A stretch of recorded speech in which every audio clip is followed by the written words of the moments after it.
Hey everyone, welcome back to Hack Gujarat's pre-hackathon sessions. And today we have Rudresh Solanki, who from Zinkfin, who would teach us about um, how to build apps in Zinkfin network using blockchain and with some innovators and daily use cases also. A brief introduction about Rudresh is that he's a blockchain developer and a full stack developer. He has so many things he has done in blockchain. He is skilled in Node.js, React.js, and Solidity also. He currently is a blockchain developer from Zinkpin Hybrid Blockchain. So yes, today he'll show so many awesome things regarding blockchain and Zinkpin. So yes, so hey Rudresh, Hey Sundar, how are you? doing good, excited for the session. All right, all right. So yeah, right. Let's just directly jump into it. So to all the users, so this is essentially a hands-on virtual workshop on how to interact with Zenfin blockchain and how to deploy your first smart contract and interact with it. So over here, this on the screen, you will be able to see a small gist of what all topics we'll be going through in this session. So we'll first have a very brief introduction on what blockchain is, a small introduction on blockchain, a small introduction on Ethereum, some components of Ethereum, and a small introduction on Zenfin and why Zenfin is better in scaling use cases over Ethereum. So once that a little bit theoretical part is done, the second portion of this workshop, which which I feel is more relevant to you, is creating a smart contract in Solidity language, deploying it on the Zenfin blockchain, and how to interact with it using your browser as well as interacting with it using your web application, which might be in React.js or which might be in Node.js, and we'll simply end the session with an if you guys have any kind of questions.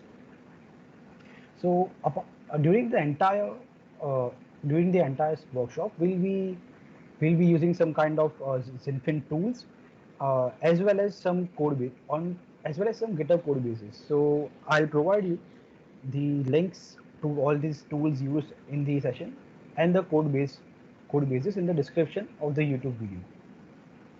What exactly is a blockchain? So blockchain is nothing but a list of blocks which are connected in such a way that the next block is has a reference to the previous block. So let's say that there are n number of blocks in a list. Then the block number 2 will have a reference to the block number 1, and the block number 3 will have a reference to block number 2. So on and so forth. This structure will go on up to n number of blocks. So all the n plus 1 blocks will have a reference to the nth block. So they are referenced or connected, you can say, in a backward fashion.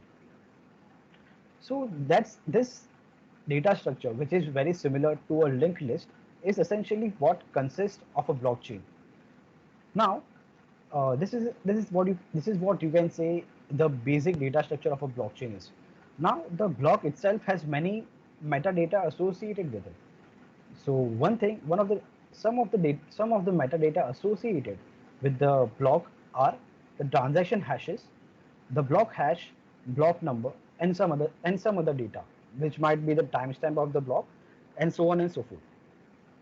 So let me just give a brief on what these data are.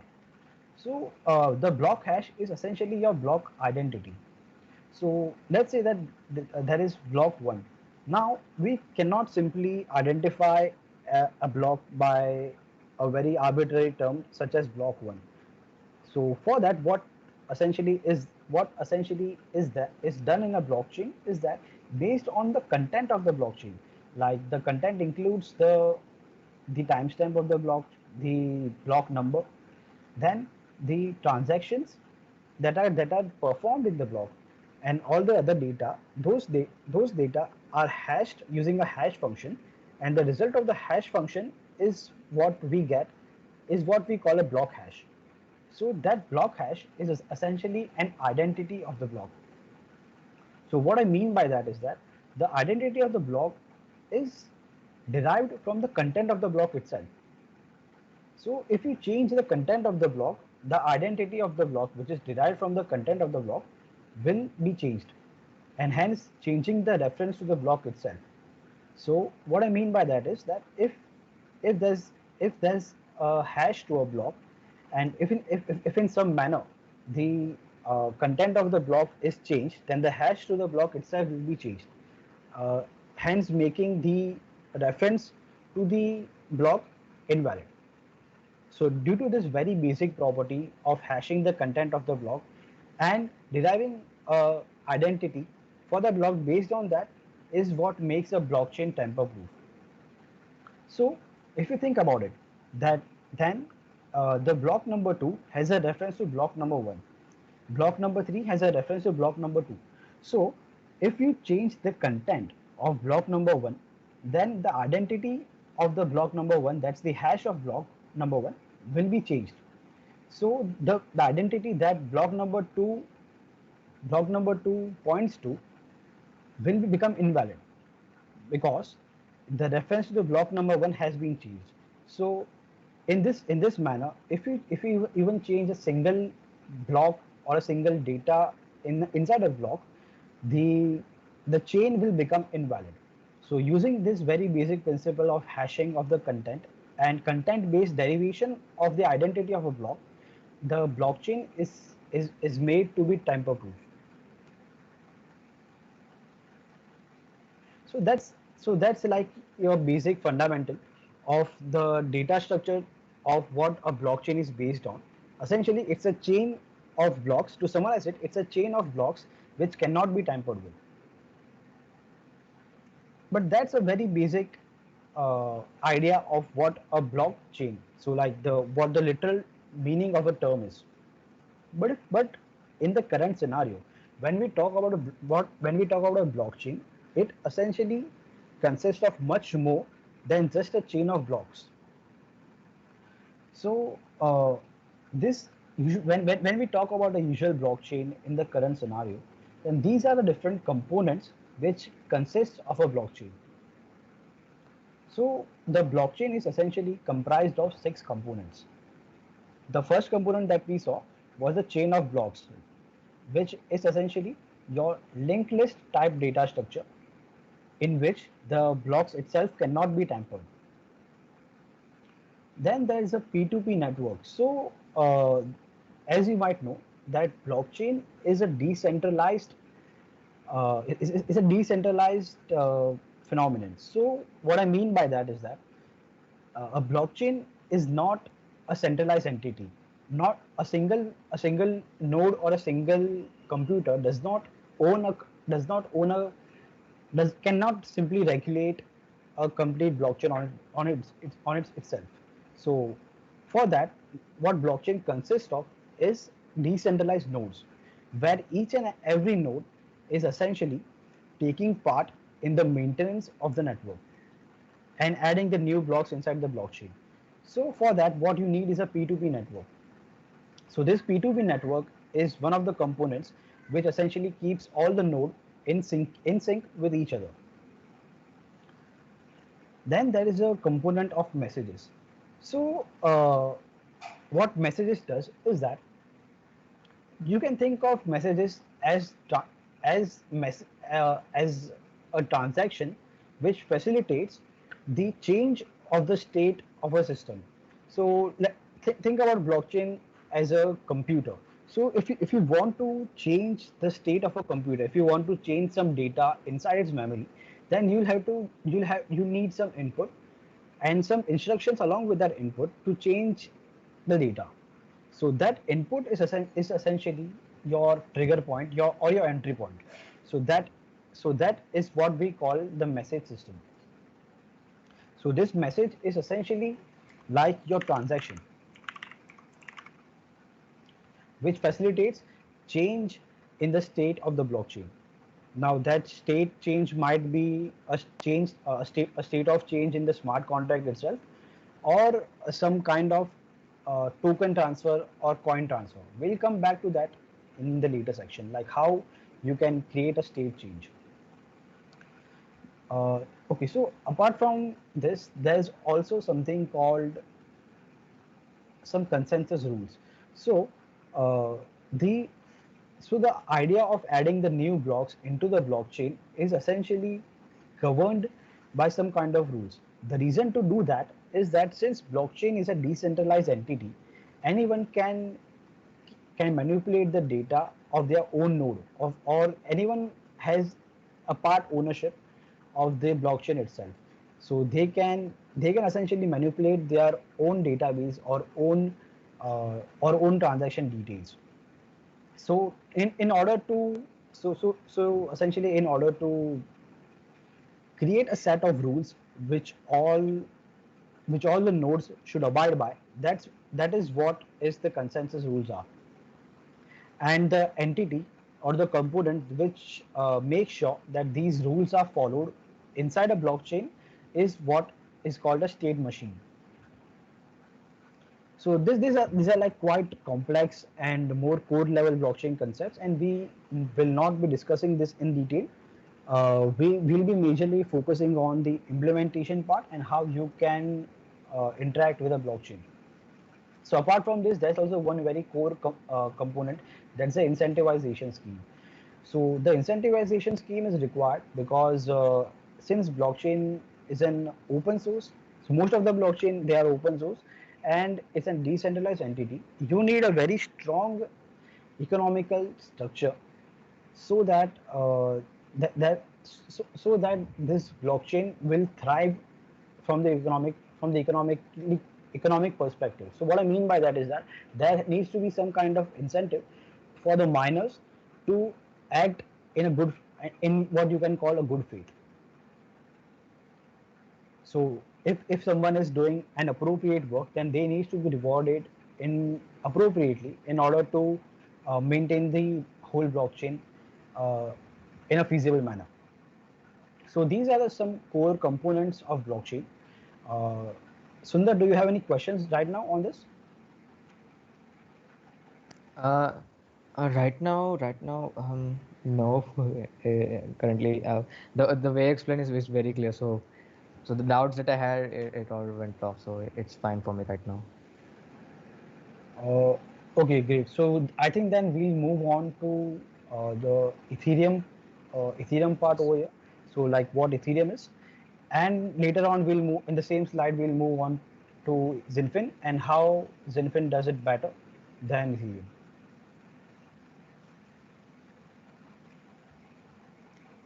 Okay, so as we saw on the previous slide, what are different blockchain components?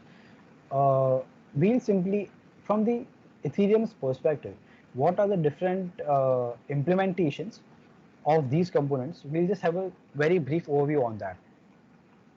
So first of all, we'll start with the state machine. So as we mentioned over here, the state machine is something that governs that essentially governs the blockchain and makes sure that all the transactions, all the new blocks that are added are are abiding the rules that are mentioned, that essentially are abiding the consensus rules.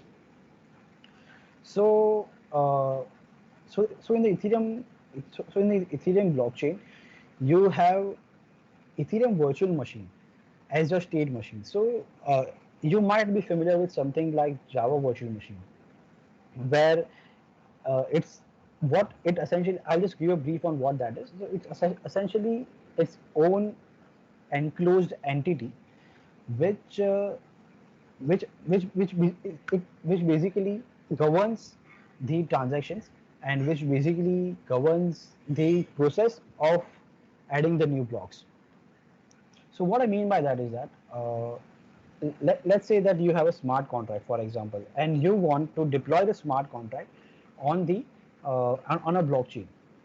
So you cannot simply you cannot simply take a smart contract which may be written in Solidity and directly post it on these on a blockchain. You'll essentially, that smart contract will be pushed to the state machine, and the state machine will convert that smart contract into something that the blockchain itself understands. So in this way, it functions a little bit similar to what Java virtual machine does. It essentially takes some code which the system does not understand and transpiles it to something that the system will be able to understand. So it in this case it transpiles it into a byte code. Then the consensus rules. So consensus rules is something that the state machine implements. So there are different kinds of consensus rules available right now. Ethereum uses something called proof of work. We won't go much deep into like what proof of work is, because that's a huge topic on its own. But I'll just give you a brief. So what proof of work essentially means is that in order to add a new block, the the minter or the miner will have to calculate a hash. Now, as and when the length of the blockchain will increase, the complexity of calculating a hash will increase. So now, right now, what I mean by complexity is the computation power. So the more difficult the more the longer the chain gets, the more difficult it will be to calculate a hash, because the difficulty or the calculation of the hash that you can see will be much more time consuming and computationally intensive. So this is something like a very brute force manner of adding a new block. You are essentially backing the whole blockchain based on the computational power of the system.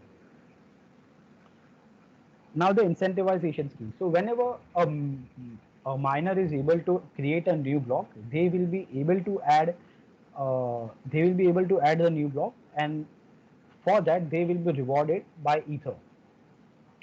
So what is ether? So as we talked about earlier, that in order to make it economically secure, so in order to make it economically feasible for the miners to uh, to act in an appropriate manner, there's an incentivization scheme in the system. So what it does is that whenever a miner adds a new block, he's paid for the computation of the hash or the computation of the new block. He's paid for that in terms of ether. Now, ether is nothing but the fuel of the blockchain. So, if you want to create a transaction, or you want to uh, deploy a smart contract, or for the matter, you want to do any kind of state change in the blockchain, then you need something called ether for that. So, ether is essentially the fuel of the blockchain. Uh, so you can think of it as like petrol when you're running a car. So when you're running a car, you need petrol in it, and yeah, that's a quite similar analogy on that. Then the database. So database, Ethereum uses something called LevelDB. LevelDB is Google's LevelDB essentially. They use it for storing the data of the blockchain in their local nodes. So what I mean by that is that this whole components, the six components that we saw earlier, they will consist of something. They will be a part of something called a client, and that client will run all these things. So they will have its own local database. They will have its own consensus rules, the state machine, and so on and so forth. So that was a brief on what Ethereum is and what blockchains are. So now we'll just go on to Ethereum versus Zinfin. Again, so I'll just like to point it out over here. We are only doing a very brief overview of what a blockchain is. Our main aim is to see how we can deploy a smart contract on the Zinfin's hybrid blockchain and how we can interact with that. So over here we saw what Ethereum, or what basic introduction of what Ethereum is. So we'll just compare what the advantages of Zenfin over Ethereum. So as we saw earlier, that the consensus rule that is used in Ethereum is something called proof of work, which essentially is based on the computational power of each and every node. So in Zenfin, what we have implemented is something called as delegated proof of stake. So the major difference between those is that in delegated proof of stake, we are not based on the computational power of the node or the client, but essentially client by client I mean the blockchain node, not of the blockchain node, but we have something called as a voting system. So what happens is that in order to participate in the mining the blockchain, the the the miner has to stake some tokens in order to participate in the voting process, and thus add the block in the main blockchain. So what essentially happens is that you stake some nodes, you stake some XDC. XDC is the Ether's equivalent. That's essentially the Ether's equivalent on the Zinfin mainnet. So that's the currency of Zinfin hybrid blockchain, XDC. And a user, whenever a miner adds a block in the blockchain, they'll be getting XDC as a reward. So the difference is that proof of work is very computationally intensive, and from a normal user's perspective or a normal developer's perspective, it is not that scalable. Now, why is not that scalable? We'll talk about that in the next slide. Okay, so to give some perspective, let's say that you want to create a transaction on Ethereum blockchain right now. So let's say, so for that you will have to pay $8, something close to $8 or $10 for creating a transaction. So if you want to send $1 to your friend or to someone else, so for that you'll have to pay $8 as transaction fee. So for sending $1, you're essentially using $9. So, if you are creating a many transactions, or you're dealing with micro transactions, then this is not scalable like at all. Because if you, let's say, you want to create 1,000 transactions, your decentralized application is creating 1,000 transactions in a day, then you cannot simply pay $8 for creating a single transaction. That comes around to like what, $8,000 per day. So that's something which is not feasible, not feasible economically, and not scalable at all for micro transactions. If you're doing macro transactions, like somewhere in hundreds of thousands of dollars, something like that, then it makes sense. But for micro transactions, it is not scalable at all. In fact, due to this reason, uh, in Ethereum, they themselves are shifting to proof of stake based consensus in the future. But Zinfin has already shifted to delegated proof of stake, which is like up and running right now. So that's one advantage, is that the transaction fee is very less as compared to Ethereum.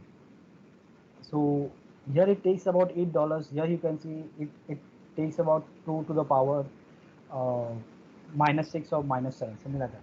So if for sending $1, you're essentially using $1 only, and that's the principal amount that you want to send. Again, so this is just a transfer of token. Now, if you think about interaction with the smart contract, then that itself will take the almost same amount of cash.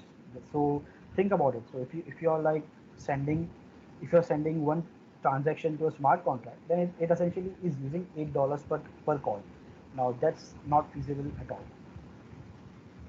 So that's like one advantage of using Zinfin over Ethereum. And the second advantage is that of power consumption. So let's say you want to run an Ethereum node or an Ethereum client. So Ethereum client is essentially just a blockchain node which consists of this components. If you want to run a complete Ethereum node in your system, the first thing is that you need dedicated mining farms, dedicated GPUs, uh, latest processing power, latest processing tools, and essentially a complete workstation, so that you can simply run uh, a Ethereum master node. But if you want to Ethereum node, sorry, and if you want to run a Zenfin node, then you can do it right now with a very even with a very basic laptop with no GPU, with very less GPU requirements and very less processing power. Because as I talked earlier, uh, proof of work which Ethereum uses is computationally intensive, but DPoS, that's like delegated proof of stake, which Zenfin uses, is not computationally intensive, but it is based on a voting mechanism. So, so one might say that Zinfin's XDC is a green coin as compared to Ethereum's Ether, because because a lot of power consumption is there. If you're running a mining farm or a workstation for the minting of Ether, but in case of Zinfin, you don't need a dedicated system for that. So these were like some basic advantages of Zenfin over Ethereum.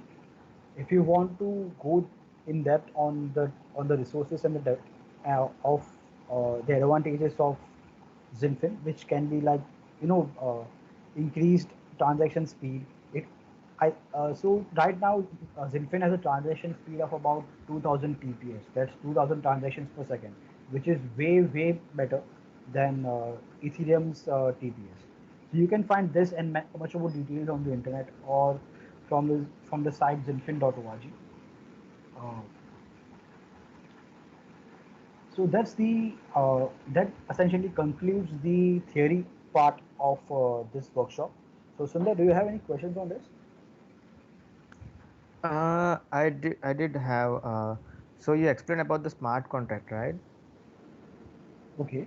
So I was asking like how what are the main steps of the like smart contract development from a business perspective? From business perspective, so can you just repeat again like what you're asking me? So Like from what are business, the steps of a smart contract development from a business perspective? Like regarding the smart contract, what are the steps to be taken as a business perspective? okay, so are you asking about deployment of smart contracts and interaction with that? So if that, then we'll essentially get into that in the next part right now. Uh, Okay, okay. so is that a question or is something else? Yeah, it's fine. So I was asking I was like asking the steps for it. So we can so if we are doing it later, then it's fine. Okay, great, good. So okay, I'll just move on to the smart contract deployment creation and deployment on Zinfin network. So okay, so for the users, this is this all these tools that we'll be using. They should be available. The links to them should be available in the description of the uh, this YouTube session. So please feel free to do them alongside me if you want to do it. Okay, so now we'll move on to smart contract deployment and generation. So these are these this is an overview of the tools that will be used. Uh, so first is Zinfin Remix. So if you want to open Zinfin Remix, you can simply use remix dot. You can simply search Remix Zinfin, and you'll be taken to the site. So what Zinfin Remix is it's an IDE. So you can develop your smart contracts. You can test your smart contracts uh, on this website. So I've already went ahead and created a simple test smart contract for you guys. So the smart contracts are written in a language called Solidity.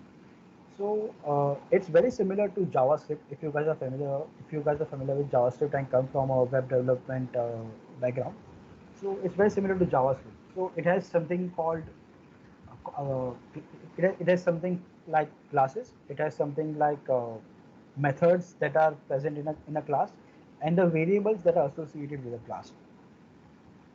So we'll just go through the contract code one by one. What I did over here is that I simply went to the remix .zinfin.network and I created a new file.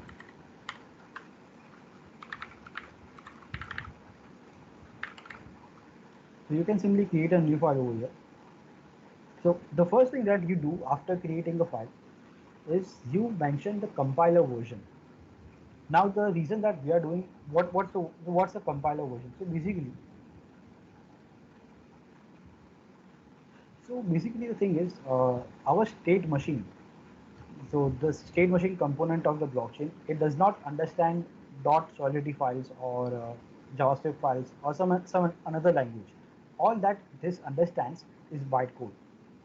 So for that, what we have to do is we have to use a compiler which will take our Solidity file, compile it, and generate a bytecode. Now this bytecode will be sent to the blockchain, and this is something that blockchain understands. So in over here, what we are essentially saying is that this is a dot Solidity file, and over here we are the first line should always be the compiler version that you are going to use. So right now we'll be using 0.4.24. So this is something that will be present in all the smart contracts that will be created. The latest version is 0.7.1, but for testing purposes we are just going to use 0.4.24,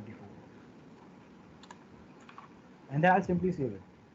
So okay, if you are using Remix Zinfin for the first time, then you might have to include some plugins over here to compile the compile the contract and to deploy the contract. So you can simply search the modules, uh, the plugins very simply over here. Like you can simply search compiler. I've already installed the module over here, so it is showing me over here. Else you can simply search it from here. So right now I'm using Solidity compiler plugin and the deploy and run transactions plugin. Okay, so coming back to the contract code. So if you want to understand the syntax of the Solidity files in depth, then I would suggest that you go through the read the docs of Solidity, which again will be mentioned in the description of the YouTube session. But for now, I'll simply give you an introduction to the basic syntax of the Solidity file so that you can do this along with me. So similar to what a class is in Java or JavaScript, we have something called contract. So first, this is a keyword which says that I'm which essentially specifies the name of the contract. So this is something it is like similar to class. So contract and contract name. So it's a convention that you name the contract same as the name of the file. It's a very simple convention. It's not required as such, but it's good to follow. Okay, so now what we have done is that we have created a contract, essentially something similar to class, and now we'll be adding methods of the contract inside it. So let me just uh, give you a brief on the different literals and the different types of keywords in .solidity. So in order to specify a function, you simply write function and then the name of the function. So let's say I want to create a function with the name of set A. Then I'll simply uh, mention function followed by set A, open parentheses and close parentheses, and the curly braces. So I think this is like very similar and very common syntax over here. Now this is something which is like common in most of the programming languages, in most of the object-oriented programming languages. So over here, now as you can see over here, it is giving me some kind of warning. So similar to Java and JavaScript, here you can mention the visibility of a function. So as you have uh, the different kinds of views, which are like private, public, protected in Java, over here also you can mention those. So for now, for simplicity, I'll make it a public function. So what I mean by that is anyone on the blockchain can call this function. So that's what public means. So this is a basic syntax of defining a function. Now let's go and define some variables.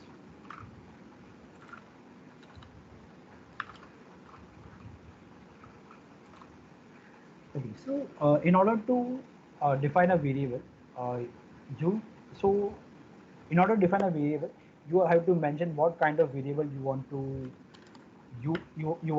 create. So it can be an uint. So uint is an unsigned integer, or it can be something like a string. So if you wanted to create a string, then you would have mentioned string over here, like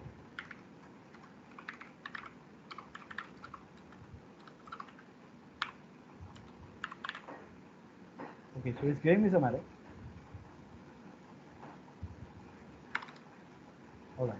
So in a similar way, you can basically create something like address and all the different literals that are present in the Solidity language. So in order to go through these literals, you can do that on the Solidity docs. Again, the link will be mentioned in the description. Right now, I'm just giving you a basic introduction to how you deploy, how you create a simple smart contract code. So for now, I'll simply create an unsigned integer or with the name of a. I'm not I'm not assigning it any value right now. By default, it will be 0. So that's fine. I also create one more variable of b, and right, that's it. So this is these are the only two variables we'll be using in our first smart contract. Now we have already defined the function of setting. So as the name suggests, we'll simply set the value of a in this function. So okay, so just like any most of the object-oriented programming languages, you can mention the arguments or parameters of a function. So right now, this function will accept only one parameter of underscore a. And what I'll do over here is I'll set this value of a as per the argument. Similarly, we'll do that for b.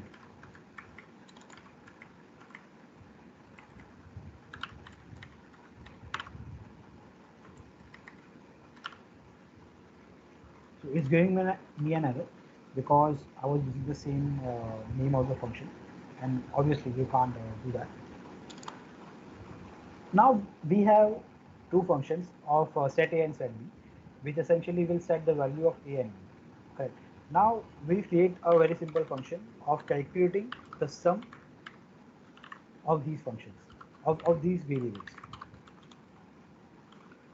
Now I'll mention over here that this function is a view. So we'll get back to that on what a view is. Okay. So over here I mentioned something called view, but we have not mentioned view in in either of the earlier functions. So what this view does, what view tells the compiler is that this function that we are going to create is not going to manipulate the state of the is not going to manipulate any kind of variable. So what I mean by that is, if I do this, a is equals to 1, then this will give me a warning because now I am changing the value of a. And since we had mentioned that this is a view only function, you cannot change the state. State is essentially of variables. You cannot change the state of the contract. So I have mentioned that view, and I'll simply add the sum. Sorry, return the sum.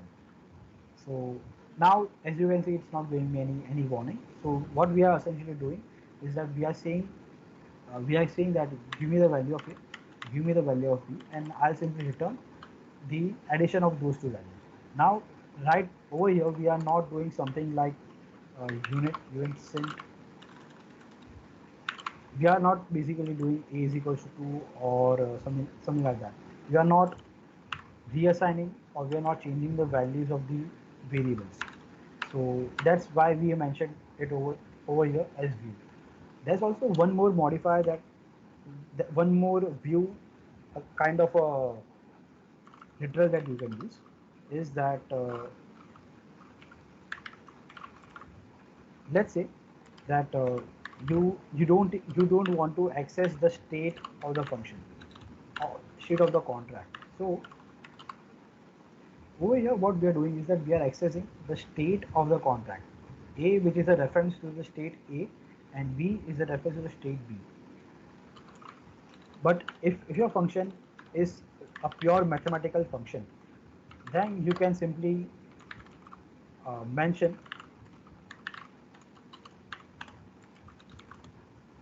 you will simply mention pure instead of view. So over here, it will return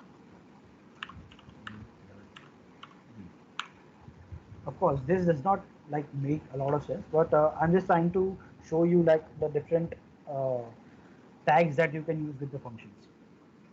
Right now, we are going to access the state of the contract. So we will mention it as v. Once your once your contract is complete, you can simply save it by clicking on Control S. Over here, I have mentioned the auto compile as toggled on.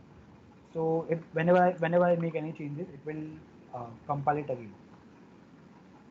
So this is a very basic smart contract which essentially takes two parameters A and B, and one more function called sum, which essentially returns the sum of those two parameters. Okay, so did you understand like the different kinds of literals and this coding style? So essentially, this is just like your it's very similar to object-oriented programming. Object orientation, yes. It's like similar to C sharp, if I'm not wrong. Oh, I would yes, so say it's kind of similar. But yeah, most of the uh, programs remain the same. because even in JavaScript you can use classes and functions, and essentially functions in JavaScript you have methods for that.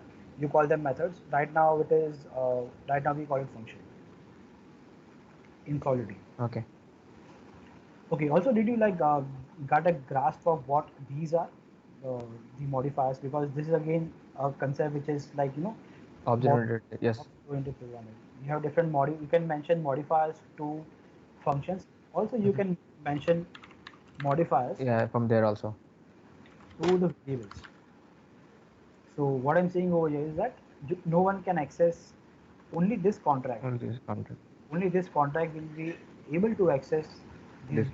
variables. So yeah, so it's like contracts are same thing like you wrote. These are same thing like classes. So it's similar to Exactly. same. It's same like object oriented language, but it has like different set of like definitions and everything. Yes, the literal or keyword you can say a little Mhm. bit different, but essentially the core concept is the same. Yes. Okay, so we just created a new contract over here, and also do you have any questions on this, on the compiler and why we are using this compiler right now? Uh, uh, yes, I wanted to ask like because okay, so this is a browser based IDE, right? Yes. Can we like can we like try to do it in a like a desktop software ID, or is it compulsory like if we're using Zinfing we need to use browser based IDE? No, actually, you can. That's a good question. So we can do this in your in any IDE. For example, if you want to use Visual Studio Code, then you can do that over here also. The only thing is, if you are using your any other IDE, so basically, see, what this is doing is that the IDE is essentially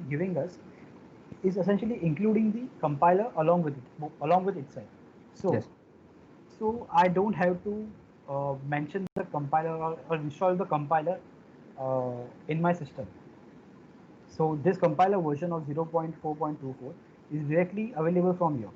I can simply select the compiler from the drop down over here. But Okay. if you want to use it in your own system, then you'll have to use something called Solci. Solci is like Solidity compiler.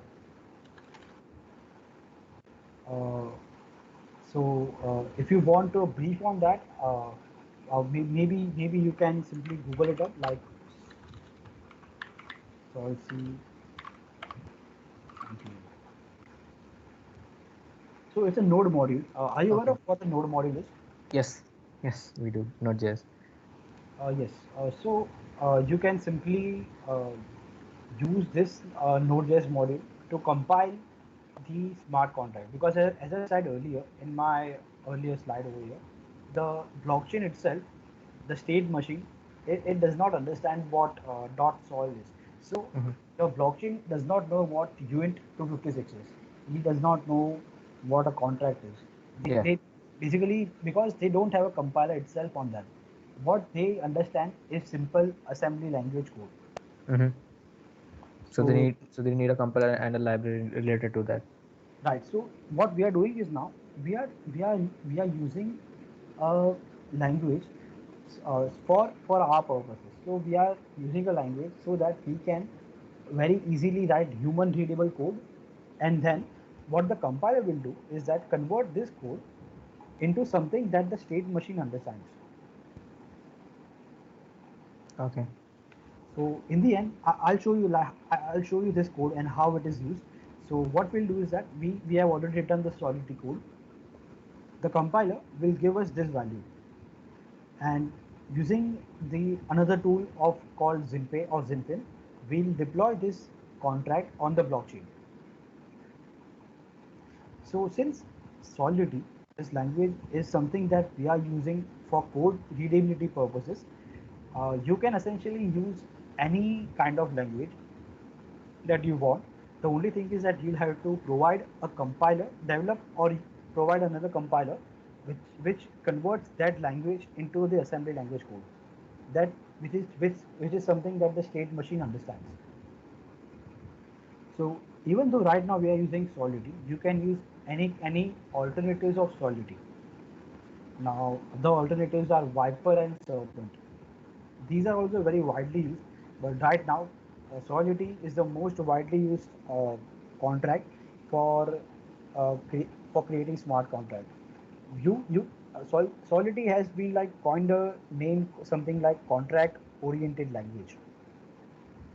So how you have object oriented language, you have something called as contract oriented language. So Solidity is one of them. You can also look that up of what that is. We won't go much detail into that.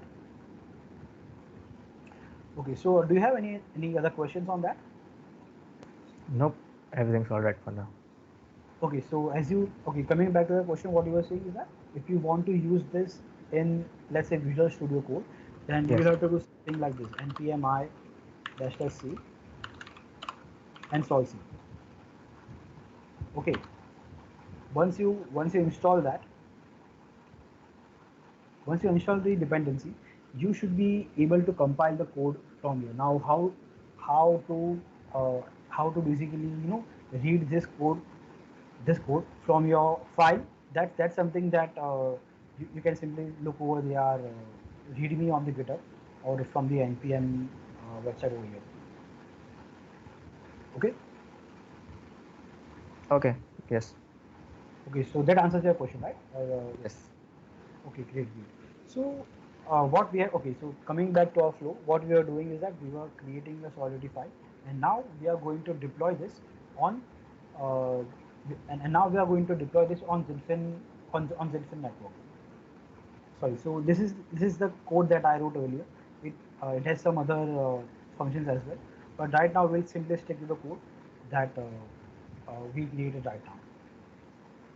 So now, in order to deploy or test this contract, we have, as I mentioned earlier, we have some kind of plugins over here. So I went on and enabled these plugins, the compiler plugins, which will compile this code into bytecode, and the transaction plugin. So what this will do is that this will deploy this transaction. This will deploy this contract in the form of transaction. So over here, this icon is of deploy and run transaction. So as you can see earlier, we have some pre-built environments. The JavaScript VM. So this is a virtual machine in your browser itself. So if you want to quickly run a test without deploying it to any kind of blockchain, you should use the JavaScript VM. So right now, I'll just show you how to deploy it on our JavaScript VM and injected Web3. So we will get back to this, what Web3 is and what are these two options. So let me just quickly run over the options over here. So we have selected JavaScript VM. Now, if you drop down the accounts menu, so you will be able to see 4 of our accounts.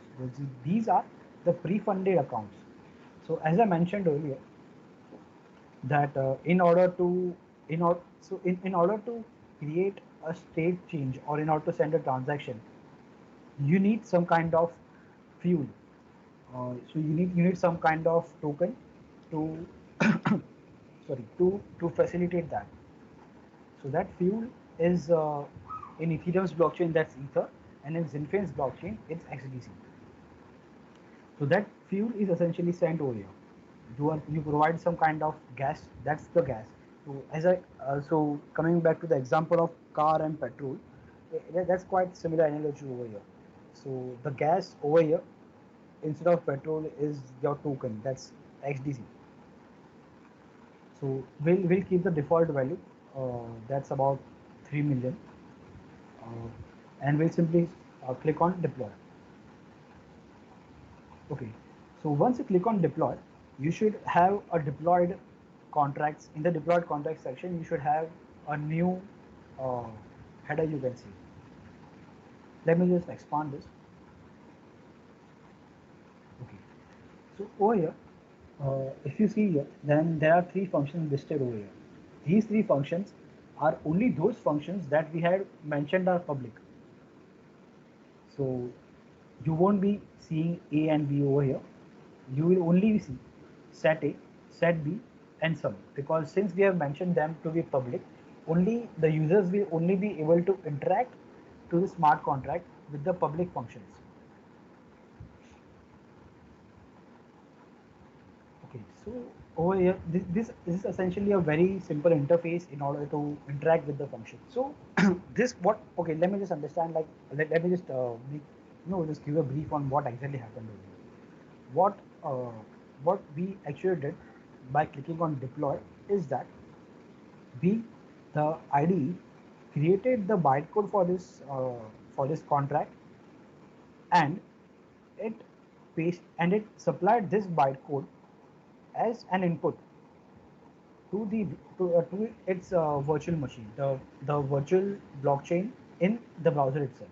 So there's something that comes built in with the interface again, and to that to that to that virtual machine we have deployed this bytecode. Now this bytecode is the input over here, and these are some other details like the transaction cost, gas, uh, and one more thing is that the contract address.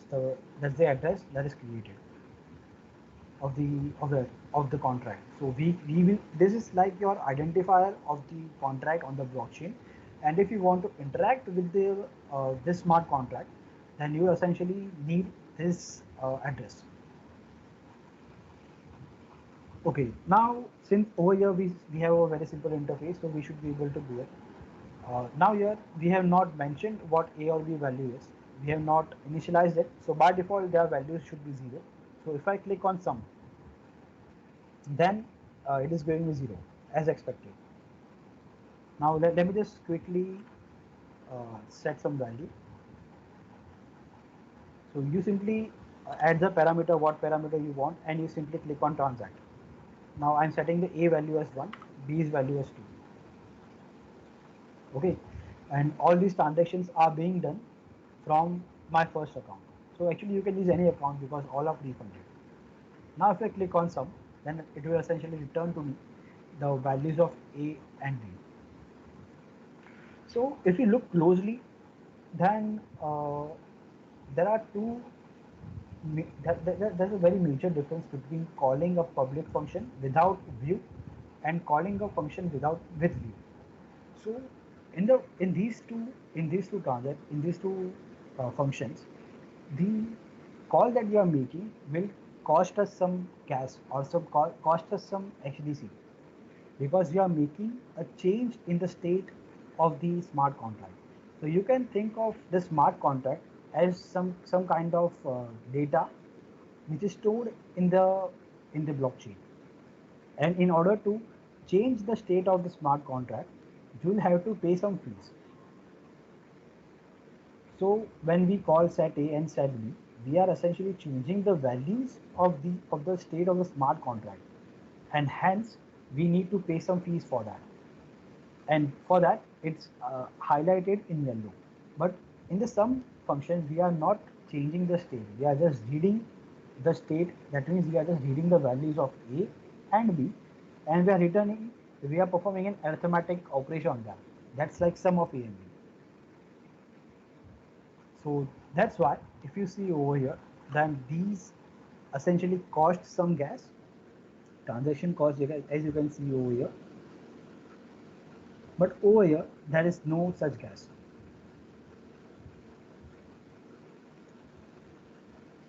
So that's like the basic explain. That's a basic, very basic but crucial difference between these. So you are over here, you are changing the state. So essentially, whenever you want to change the state of a smart contract, you will have to pay some fees. But for calling the smart contract, you don't require to pay any fees. Okay, so that was a very basic function interaction from the IDE itself. So Sundar, do you have any questions in this? Nope, not right now. Okay, so did you understand like what are the different what, what are the different function calls that we are having over here? Like uh, this function call, this function call, and this function call. Yes, I have been following it. Okay, great. So okay, fine. So we okay, so we did this all these interactions with the blockchain in the browser. That's the blockchain of the IDE. But that's something which is not much used to us. So what we'll do is that we connect this IDE to Zinfin's blockchain. So Zinfin has two blockchains, namely the mainnet and the Apothem. So the mainnet is like the main blockchain of Zinfin, and the testnet is created is like a test environment or a sandbox environment for testing your smart contracts or testing your decentralized applications before taking them to the mainnet or taking them to production. So that's like the two things that I wanted to see. Now we so in order to connect, we'll be connecting with the Apothem. So Apothem is Zinfin's testnet. Okay.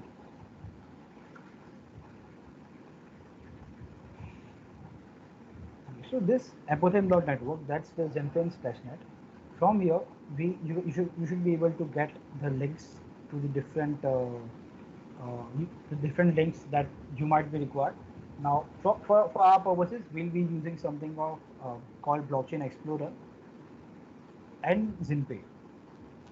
So okay, now let's talk about ZinPay. So what we have done right now is like we have created a smart contract and we have tested it on the virtual machine of the browser itself.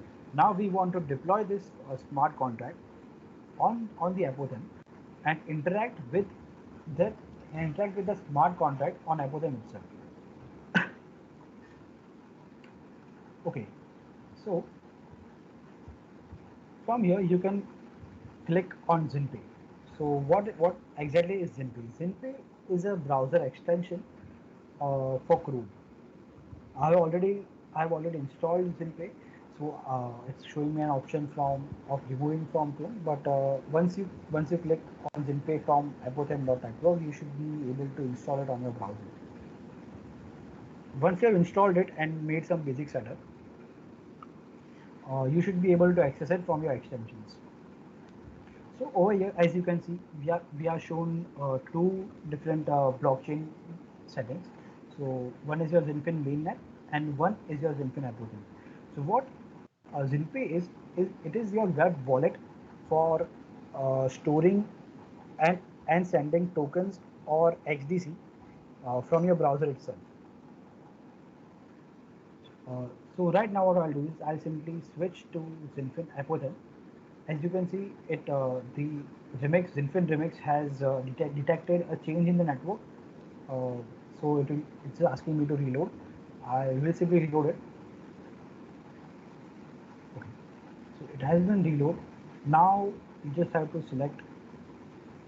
You just simply select it again, and yep, I didn't. Yeah. So I have selected the contract again that we were interacting with, and now over here, yeah. So as you can see that I am right now I am on Zinfin Amazon, and there are some some accounts will be already be created for you in the wallet itself. So from here you can switch between the different accounts. Okay, so I'll use a Flash account which does not have any HDC over here. So a quick run through of the extension. So this is your wallet. This is the address that's your basically that's your address on Zinfin blockchain, and this is your XDC. What XDC tokens? How many XDC tokens you have, and their USD value. So since we are using Apothem, we have something. We need some kind of test XDC in order to deploy the smart contract and interact with it. Because as we saw earlier, it will consume some gas to call the functions. So for that, you need some test tokens. So in order to get some test tokens, you simply select Faucet Apothem.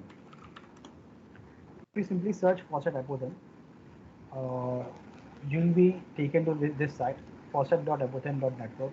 Again, this link will be available in the description, so you can directly take it from there. Now, what it says is that you can get free XDC for the Zinfin testnet. So what I'll do is I'll open my extension over here. I'll copy my account in which I want XDC.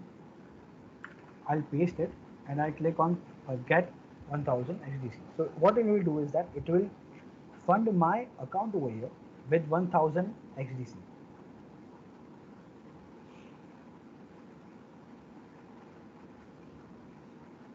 Okay, as you can see over here that I have my account has been now funded with 1000 XDC. So again, these are the test tokens and on the test network. That's Apothem. Okay, so now we have an account set up. We have Zinpay set up, and we already have 1000. We have some amount of XDC tokens right now. So I'll go to deploy extension over here plugin, and I'll select injected Web3. So once you select injected Web3, what the IDE will do is that it will detect any kind of blockchain network in the extensions. It will detect that it has a Zinpay extension, and it will select that the network of the Zinpay wallet. So right now, since we are on Apothem, it is showing me network ID in 51 because the Apothem's ID is 51. Now, if I select Zinfin mainnet,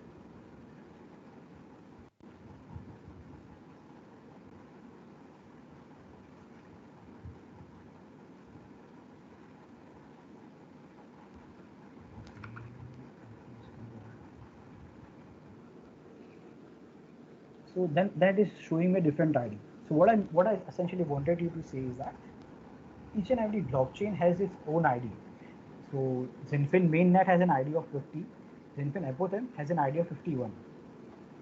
Right now we'll be using Apothem only. So let me just quickly reload it again. Test.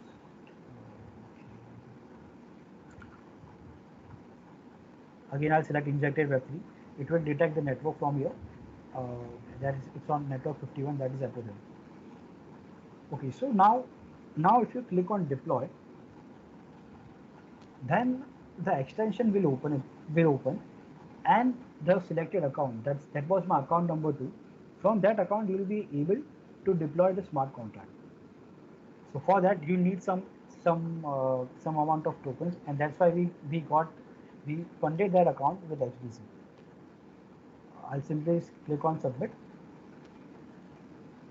Over here you can see that it's being deployed right now.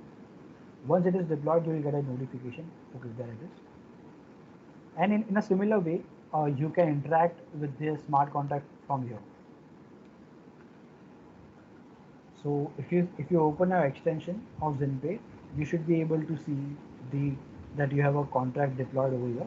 If you copy this hash, so when you click on this, it will copy the hash of the contract deployment.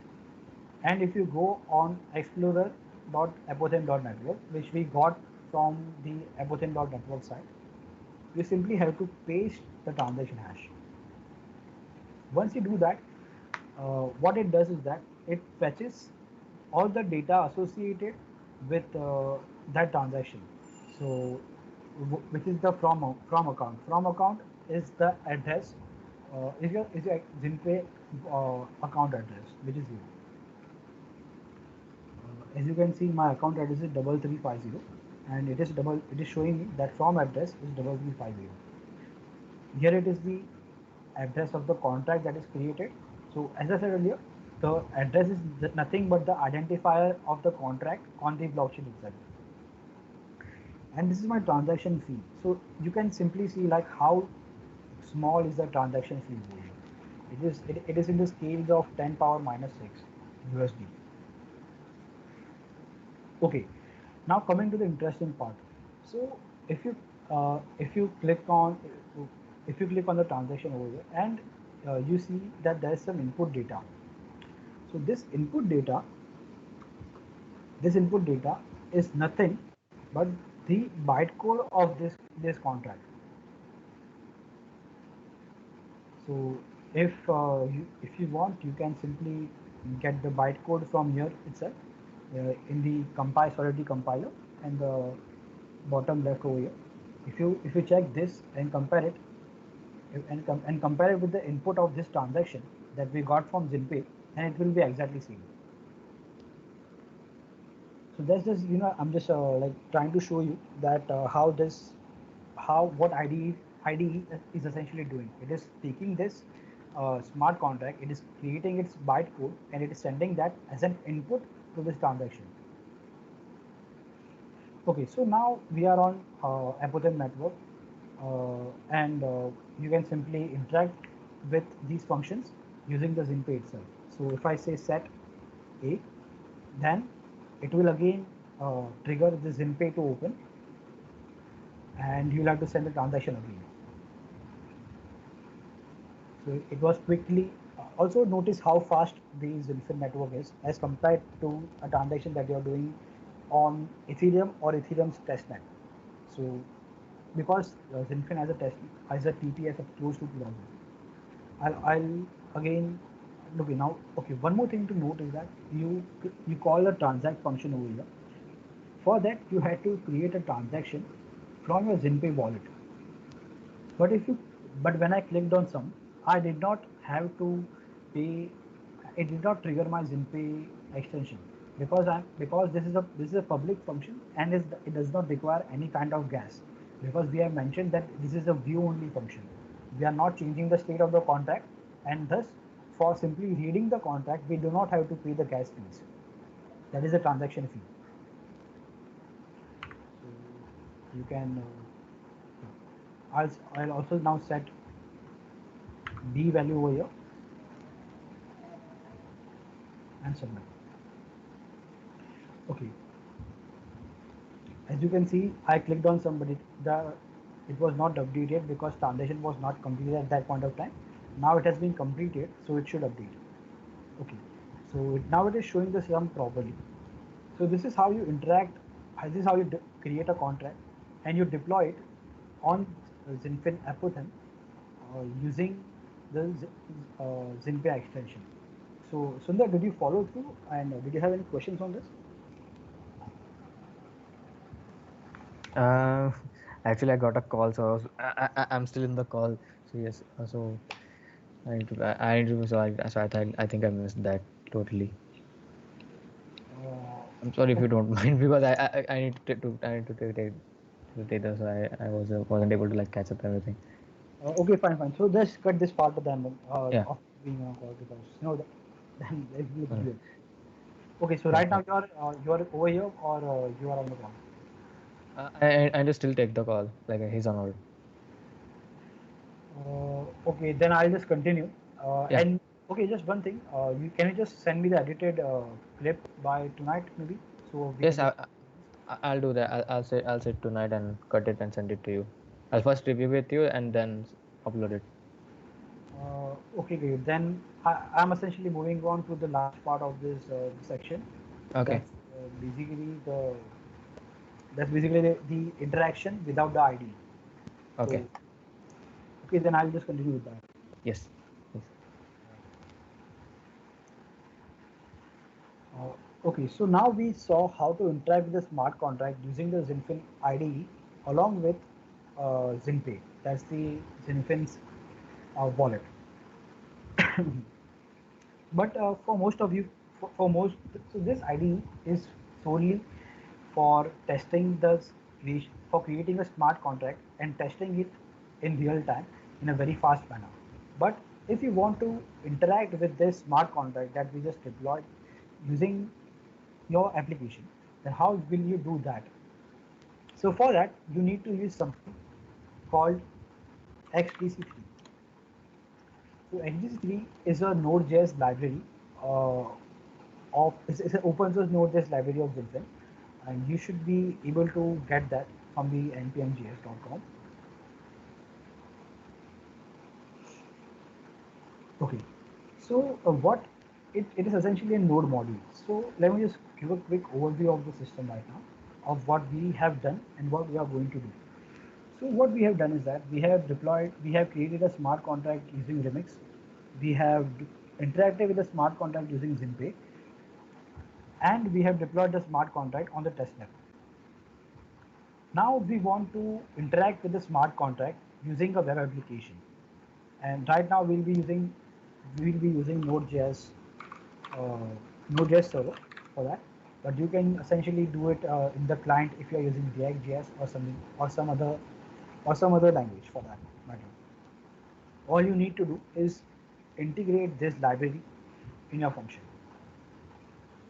So what we'll do is that I've already went ahead and created a basic stub for you guys. So if you head on to zinfin.org, zinfin.org on github.com, then over there you should be able to find a repository of called Open Hackathon. The link should be provided in the description of this session, so you should be like able to directly go over there. Now once you do that, you simply have to clone this repository. You have to clone this repository in your local system and open the repository using your using any IDE. Now right now I'm using Visual Studio Code, but you can use anything like Atom or Sublime Text. So the cloned the repository, and then you simply have to follow the instructions mentioned in the setup over here. I have already done this. Npm I dash dash g learn now. I'll simply perform the npm I over here. So I'll just give a brief overview of what we are trying to do over here. Now, this okay? If you guys are not familiar with this is a Node.js application. XDC3 is a library that we have used. We'll be using, and what we have done is that we have required that module in this file. So what that means is that we'll be able to access the functionalities of XDC3 in this file itself. So what functionalities that will be required is majorly the functionality that essentially converts the code so that we can communicate with the blockchain. So what Web3 HDC3 will be doing is that it will take the instructions from us and compile that instructions into the bytecode or the code that the blockchain itself understands. Okay, so now we have that's what I'm doing first line. In the first line, I have imported HTC3.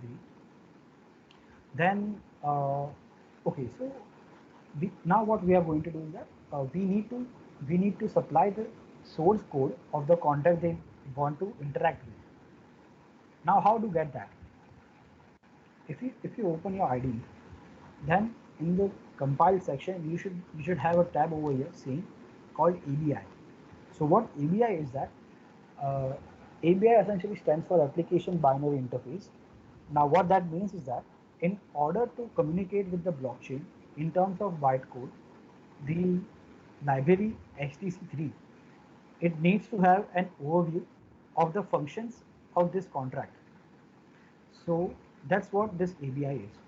So if I simply open, what I've done is that I went ahead and I copied this ABI over here. As you can see, I just copied it and I pasted it in in one of my files.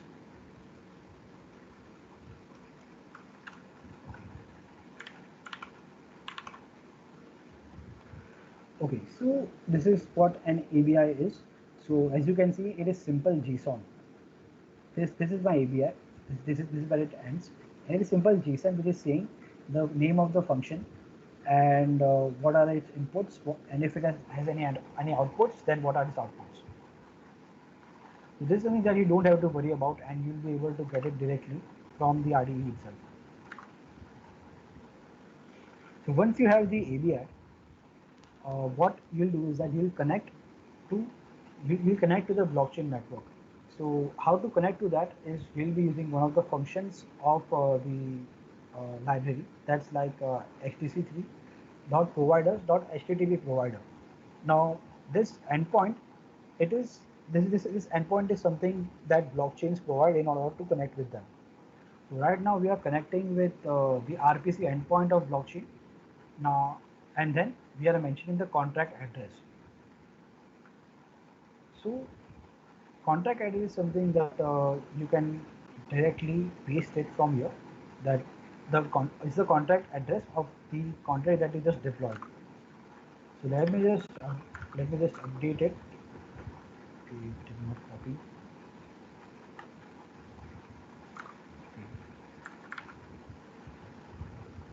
Okay, all right. So now I'll supply I'll supply the ABI and the contract address to this function called ets.contract. So is essentially a class. So what we are doing over here is that we are creating an instance of my contract in this Node.js application with the help of my ABI and the contract address uh, on the instance of the RPC endpoint. So we got this instance of RPC endpoint from here, uh, and then on top of that we are creating an instance of the class of contract with the following parameters. So once you do that, now you have the instance of the contract and you can directly interact with it by using the uh, keyword of methods. So contract instance dot methods followed by the method name. So I'll just undo my changes right now because I have already deployed it. Right. So you can simply get the whole repository as it is from Zinfin ORG Open Hackathon. All right. So what I'm doing over here is that we are interacting with this contract that I had deployed earlier. The only thing is that I had mentioned two other functions, that is get A and get B. So what this does is that it simply returns the value of A and B. It's a very simple function. It's a view function, so you don't need any kind of guess for that. Uh, you can basically see the syntax for these functions from the Solidity documentation as well. Okay, so in order to run this, I'll simply write npm run start.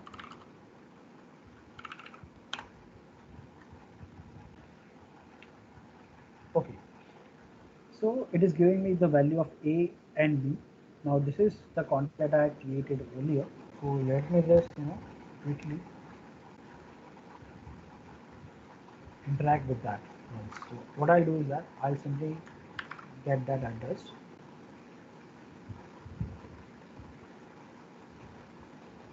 Contract.co, it is already deployed, and okay, so I'll mention the address of the contract that I want to interact with over here at the address part. So there are two ways to interact with a contract. One way is that you can deploy it and interact with it, or you can mention the address of an already deployed contract, and you simply have to click add address. Okay, so get A, get B. Okay, so this is working well. I'll simply update A over here. I want to A to be 3. Since this function is not a view function, it will require some gas. I'll also set B as 1. Okay, now if I again try to get the values of A and B, So now I'm getting the updated values. So this is how you can interact with the contract, with the function of a contract in your Node.js application. Now you can do this similarly in the React, in your UI itself. If you are using something like React or Angular, all you need to do is you need to mention this RPC endpoint, which are public, and you can get them from Zenfin's website, as well as the ABI and the contract address of the contract that you want to interact with.